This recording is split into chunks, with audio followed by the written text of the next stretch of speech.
being questioned. I'm being questioned. Hey guys, we're doing a questioning here. I've committed a lot of crimes in my past, and I'm really ashamed of it. Umbrella Man is without a doubt one of my favorite artists, and I think it's a damn crime that he's not more well known, both in his home state and abroad. I'm pretty sure I listen to his music every single day, and I've told everybody who cares to listen to it as well. His music is always playing in my car, it's always playing on my phone, and it's playing right now as I read this because I can't stand to hear the sound of my own voice. Not a single play of Ray's songs happens without me picking up on something new that I hadn't noticed before, or finding something else to appreciate about it. Going through his catalog, there's an obvious progression in expertise between every release that gives each a distinct feel and style. Audible improvements in mixing, vocal and instrumental abilities, and especially in songwriting, make a thorough listen of his discography and experience in watching a musician learn to perfect his craft. I genuinely think that you're doing a disservice to yourself if you never sat down and listened to his music, or listened to any of his albums, or watched any of his amazing music videos, which I've literally never seen anything else like. I think they perfectly fit the atmosphere created by his music and are unbelievably well edited to the point where I don't even know where to begin to ask him how he did any of it. As great as the albums are, they're really only half of the picture, as Umbrella Man's been doing live shows since 2023. Personally, the first time I ever saw him was last May at the Grid, and I immediately took notice of his live acting and unique stage presence, which I've seen grow in the many times since then that I've seen him play. The way I got to know Ray as a person was after I played with him and other Cincy legends, No Conscription League at the Comet. Since then, I've had the honor of playing bass for him live, and have become friends with him. Whenever we hang out, we talk a lot about music, since it's such a big part of both of our lives. And in our many chit-chats, I don't know why I wrote that in the script, but I asked a lot of questions about Umbrella Man and the project. Pretty much all of his responses and things he's mentioned to me about his creative process, or songwriting, or meanings behind different aspects of his music, are things I found incredibly interesting. As a result, and because I feel like most of what he has to say deserves to be heard by more than just me, I sat down with Ray and filmed an interview, which is what follows. I hope you enjoy.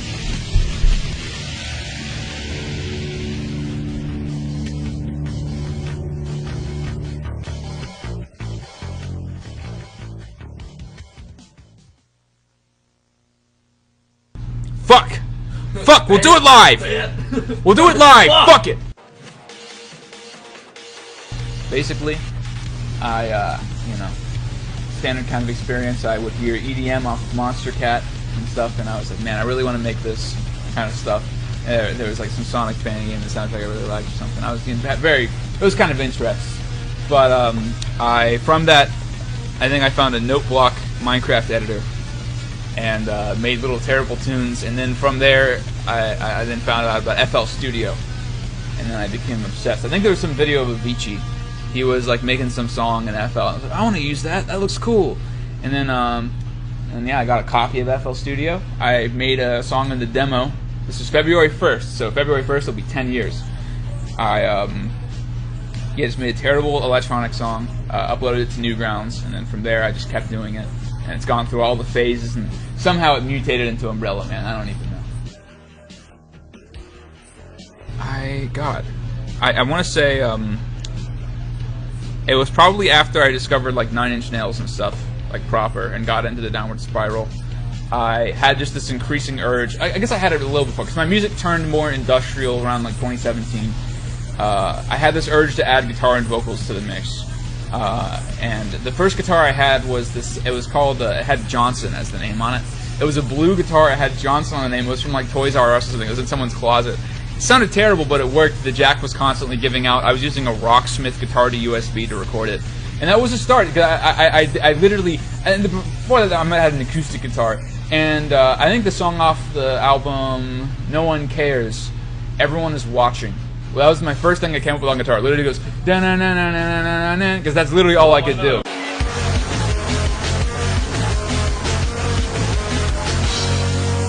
Yeah.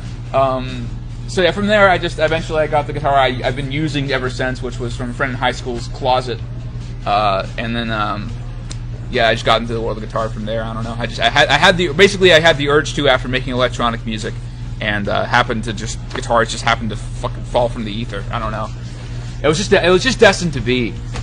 It was just destined to be. What's just? I can't believe I dropped my Farkle. Next question.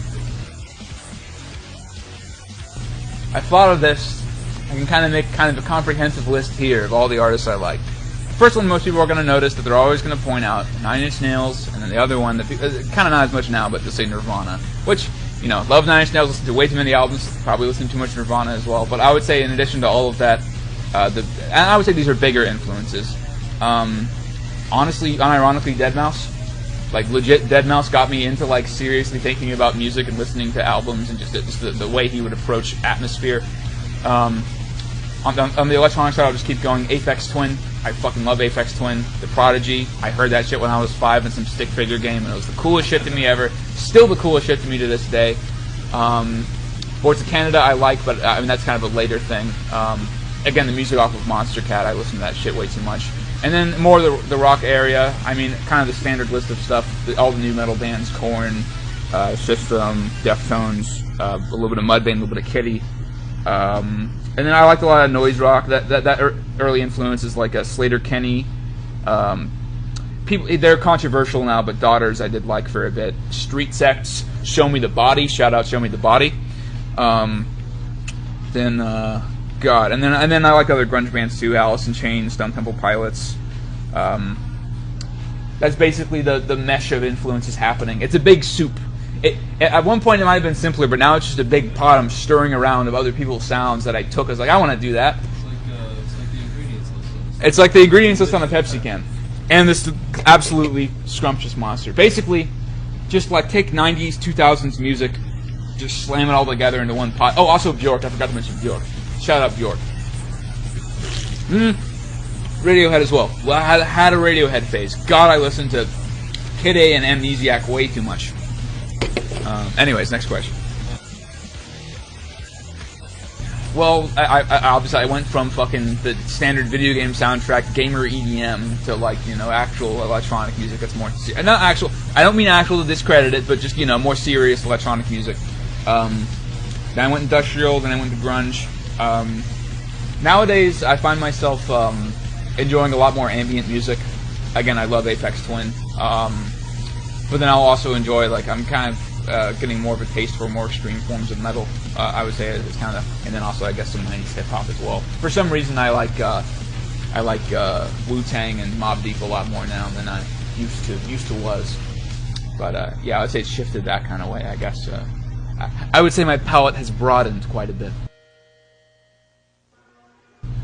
Usually, it can happen a few ways. It can happen just playing on the guitar in an amp. I think Luckless came from that. But usually I'll have a melody popping in my head. I'll sing it with my phone like right here. And then I'll have it later. I'll plug in my guitar in my computer and then try to put something together. Usually either the drums come first or the guitar comes first. And there will just be a little loop of music, probably like 15 seconds.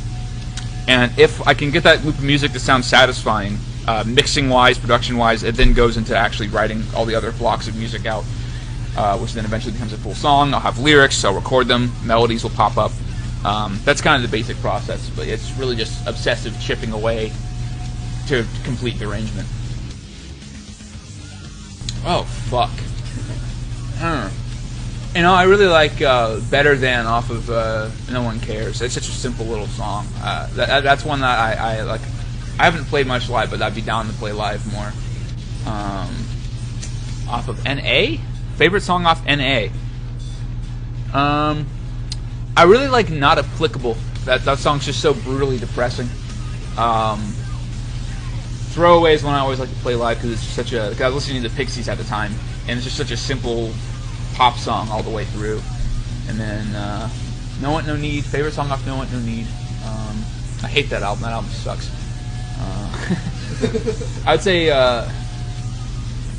She's Not Alone is a really Assimilated are like ones I'm pretty proud of. I think that way I made something that really feels like art to me. And then the new one, this new single I'm going to be doing will be probably one of the best ones. It's one of the best songs I've ever written. Okay. 2025, motherfucker. 2025, the big 2025, probably coming next month, hopefully. Music video will be shot. It'll be high quality. It's going to look crisp. It's going to look sharp. And the song's going to be good. And the song's going to be fucking killer. You're going to listen, man. There's going to be shit, piss, other liquids, saliva, sweat.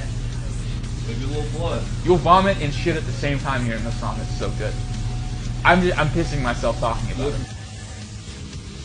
Oh fuck! To play live, it kind of rotates in and out. I've started to really enjoy Palingenesis as a song to play live. It's gotten really comfortable. Throwaway is always great to play live. It's simple. I can think of other ones. I can think of least favorites. Assimilated always fucking sucks because it's like just too much shit going on. Luckless, that verse riff's a pain in the ass. I like the songs, but I just playing them it can be rough. But yeah, I would say right now Palingenesis and Throwaway are like probably ones that's like Pipe Dream is one too. Pipe Dream as well. Those are three. Yeah, it's a lot of the time lyrics are just my attempt to encapsulate how I feel at a certain time about myself, the world. There will be songs that are about specific things, like She's Not Alone's about a specific thing. Rest in Peace, Junko Furuta. That song fucking sucked to make. That was painful. But there'll be songs like that are about specific things, and then there'll be songs that are more just abstractions, like I couldn't really tell you concretely in one sentence what Atrophy's about. You could say, there's like running themes. There tends to be themes of isolation, standard angsty bullshit. But yeah, just whatever is happening in my deranged head at the time, I try to turn it into lyrics. And then songs are my attempt to kind of just capture a period of time and a feeling as honestly as I can. Yeah, this is actually a fun story. So we were in, I think it's advanced U.S. history or just U.S. history class. I think it was like a generic history class. Bald guy named Benzinger. Shout out Benzinger. I used to call him Mr. Bazinga. But he was doing a presentation about the JFK assassination, and he had this slide and it said the Umbrella Man, and it was this kind of source of all these conspiracies. I think it's been debunked at this point, but the Umbrella Man, I like the name of it. I think a friend convinced me to just cut the off, and I didn't want it to be the name, because there's a lot of terrible acts with the name out there that suck, unlike mine. Yeah. But yeah, it just stuck. I don't know. It has a ring to it. I really wanted to get rid of it, but I couldn't. It just became part of the brand. So, fuck me. Well, like you already printed all the T-shirts. I already printed all the T-shirts. I already have 10,000 T-shirts and 10,000 CDs. I have Funko Pops, Umbrella Funkos. I got Umbrella Man.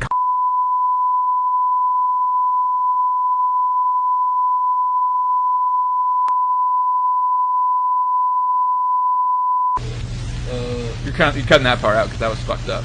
Go on.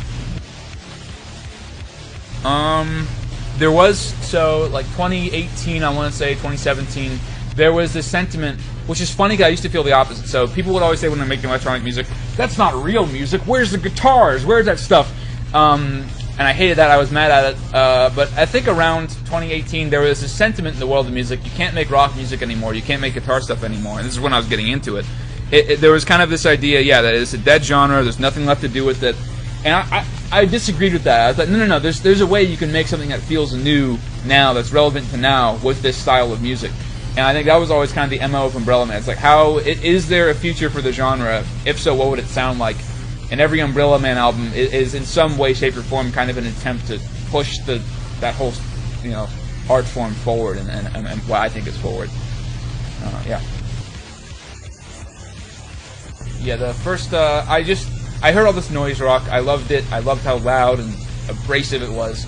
So first few albums, they're just fucking clipping. Because I wanted to, because the headphones I was mixing on, I think they're called the PreSonus HD9, and they way underrepresent the high end, and they're way quieter than they actually are. So to make music sound satisfying on that, I have to make it really, really fucking loud. So those albums have kind of a clipping, compressed, brick-walled sound to them that I really like. And then more recently, I've kind of gone, I figured out I kind of want something that's a little more dynamic. Still loud, and I still want that crunch to it.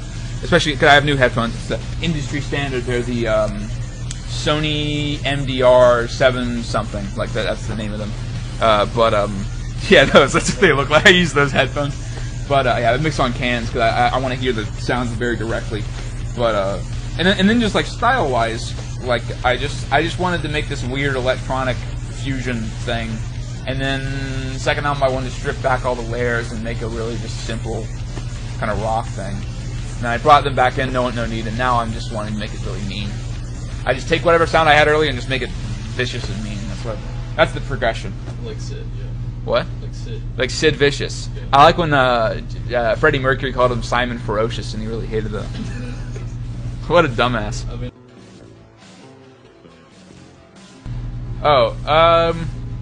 I thought it was a cool idea just to have everything, because the aesthetic of the stuff is really loud, and there's kind of there's a trend to do all caps and stuff. So at the time, I thought it would just be fun to deliberately have the titles and branding be understated.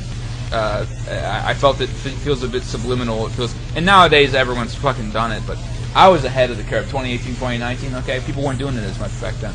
But it just kind of stuck, and it's just kind of become part of the style. And there's like Nine Inch Nails album covers that'll do that, and I like that aesthetic, and I think it's cool to have on a streaming platform where everything's very official, to have these just completely lowercase bullshit names and things. I just wanted to find a way to do shows at where I live and give it. Right now, it's kind of in a hiatus. I haven't done much with it just because I don't think I have really the base that I would need to get it started. But yeah, it's just I like to have like a fancy kind of branding with everything. You know, just give everything a weird sort of. It shows you screwed that camera on. I didn't realize I could do that the whole time. Anyways, but yeah, I just kind of wanted to do it kind of fancy. I didn't want to have it just be called The Garage or something, you know. So just put the UM in front of it. It feels fancy. I want to say I did a couple shows at the Wood Spot in 2021 or 2022. It might have been before or after I dropped NA. Where else did they have? Oh, maybe before and after. And it was just my high school friends. I would show up to those. Those were fun little starts. And then I messaged Legends Bar and Venue in Cheviot, and they eventually responded. Maybe upstairs? And that's where I think I've kind of I met NCL, which then through NCL I met you and Nick Maurer and everybody, and then we kind of just slowly integrated into the scene, the Cincinnati scene. Wait a minute. But yeah, that's kind of how it happened. And PlayStation another games. little nugget is that it was supposed to be Umbrella Man was supposed to be a live band, but my bandmates like just ditched me the second I wanted to actually do a show, and I played with them for fucking 5-6 months. Definitely have PlayStation games. And they just totally were like, no, Go fuck take you. a gander. So then I was like, all right, I gotta do it myself then. If my drummer can't show up, then I'll fucking have drums myself. And, you know, and I just like, okay, New so Silent laptop Hill guitar. game. And that just kind of stuck as the format, I guess. Yeah, just have the guitar, the amp. Then I have a backup. I have the 2 speakers. I got one from fucking Third Rock Music Center. Shout out Third Rock. And a laptop. So I have a splitter cable going from the laptop into both speakers. So I have 2 speakers at once. Guitar, mic. It's fairly simple, but it just looks like a hell because I'm bad at cable management. But how I came up with it, I had to figure out a way that I could get the sound of the Umbrella Man songs to translate. So I had to make tracks for it and stuff. Initially, I was going to use a Chromebook, and I was trying to get Linux on a Chromebook. And I swear to God, the Chromebook would uninstall itself like every time I got something working on it, and Audacity would not run. So one time I plugged in a desktop computer for a show, but my friend Skyler from Fort Wayne, shout out Skyler, I paid him $200 for that ThinkPad that I think he stole from the school. He was going to sell it. So then I've been using that ever since. Yeah, just a bunch of wires and bullshit.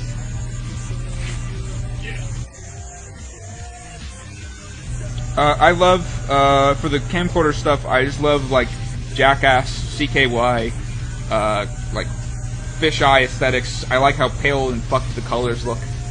And I love the editing style of that stuff. And then there's tons of music videos I always watched as a kid, and, you know, further. And usually for me, songs will have a visual, like, I feel a visual element from it. And then I'm just doing whatever I can with footage to try to have some visual that matches what through editing software. I usually use Premiere or Sony Vegas is what I used to use. That sucked. If you see the first music video, that thing sucks. The Some of the Above video is horrible. Have you seen that video? It's awful. It's dog shit. It's like, it's embarrassingly bad. It's like fucking It's like you could put it on the Catatonic Youth channel, and it would be totally fair to put it on it. It's so bad. But then the later ones, I got better at it. But yeah, it's just cutting a bunch of footage together, recording a bunch of stuff with the camcorder, and then finding some way to stitch it together that feels satisfying and matching the music. And I think I've gotten progressively better at it. But yeah, it used to suck. Music videos are fun. I like them. Most of you guys. Hey, where's all the music videos from you guys? You guys need to do music videos. Yeah, start doing them. Come on. I don't want to actually name any. We're not going to name any bands. Name any band, but you know who you are. You know who you are. Make a music video, damn it. Bitch. And make it cool. Get some good aesthetics going, okay? Oh, also, Run for Cover Records, they have the Narrowhead, that band. I also am a little influenced by those music videos, because I just saw that they had these camcorder aesthetics and 4:3 aspect ratio. I was like, yeah, fuck yeah. But anyways, that's all the fucking yapping about that. Yeah, well, it is an interview. Yeah, I hate talking, and I hate yapping. Yeah, this is a fun story. So the first logo I had was for this. The electronic music was called Stegosaurus. Newgrounds has this symbol. It's the angry face. It's like a unibrow angry face. And the old electronic. There's an artist thing called electronic music artist approaching Nirvana, and they had a logo on one of their albums that was the epic face, like the happy epic face with headphones on it. I thought, what if I put headphones on the Newgrounds logo, the Newgrounds angry face thing? That became the logo for electronic music. Then when I was moving into Umbrella Man, I wanted something that was more meaningful than that, but I kind of wanted to continue that tradition. So I thought, what if I made the face of this emoticon thing look like the average, what I feel like the average music listener is, which I feel like is someone that's just doped up, they're not paying attention, it's just to numb your, so the logo is kind of like an antithesis to the music, because the music's kind of more aggressive. But that's where it came to be, was just this long tradition of putting headphones on an emoticon, and then I thought, well, what if I just did that, but then I made it actually a satirical, I tried to give it some semblance of meaning, and then gradually from there, it would start off as an MS Paint thing, and I put more and more layers of bullshit on GIMP on top of it, until it became what the logo is now, and the actual text is, I think it's system font in MS Paint, and I stretched that out, blurred it, posterized it, and then it's been gone through 50 fucking layers of edits. And then that's the logo. I love, this is another Dead Mouse thing. He has a run of albums. The album titles are random album title. I think, for lack of a better name, 4 times 4 equals 12. And then there's one called, what is it called? Album title goes here, I think. But I like the idea of an anti-album title, so I kind of wanted to continue that as a little tradition, especially because people take their branding really seriously in some ways, and I think it's fun to kind of have a little contradiction with it. But also, weird coincidence, they all start with an N. Yeah. All the new one doesn't, but breaking tradition a little bit, but holding on to it mostly. But yeah, that's where it comes from. Just and then I guess there's thematically it ties into some of the themes in the music too. There's that too. Next question. Really? There's no more questions.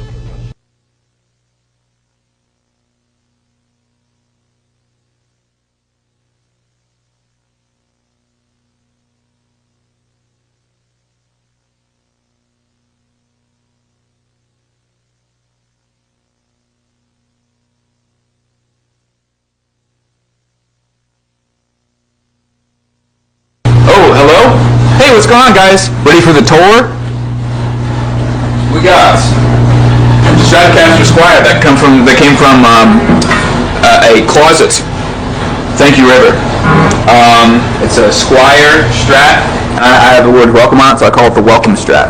This is not the final design. It's probably going to be a paper mache collage thing done on it, but for now, this is the look of the guitar. Here's the back. And all of its shitty glory. Also take a look at the action on this fucking thing. Look at the bow and arrow fucking action. You see that? You see how fucking bad that action is? It's fine there. Further down you go, it's fucked. It's terrible. I love it. Then we got the drums that I don't play, but I suck at drums. It's just for shows in case anyone needs a backup, really. We got the Shure Beta 58A. It sounds pretty crisp, pretty clear. It's not on right now. ThinkPad, Novo, Yoga 11E, shout out. Distortion DS1, because I am a basic bitch. Pitch shifter, Miller pedal, This thing sucks. This part doesn't lock, so it can randomly change pitch, and I just use it for the song Luckless. That's it. And then these are just like Amazon. I know it wasn't Amazon. It was some obscure website, and it's just it triggers the tracks on and off. Generic Rock Record Plus Bluetooth speaker that I use to actually hear the tracks I'm playing as I'm playing it. 100 watts Boss Katana, and for recording stuff that I'm playing here, I got a little Sennheiser 609 IP500 speaker, and that's my setup.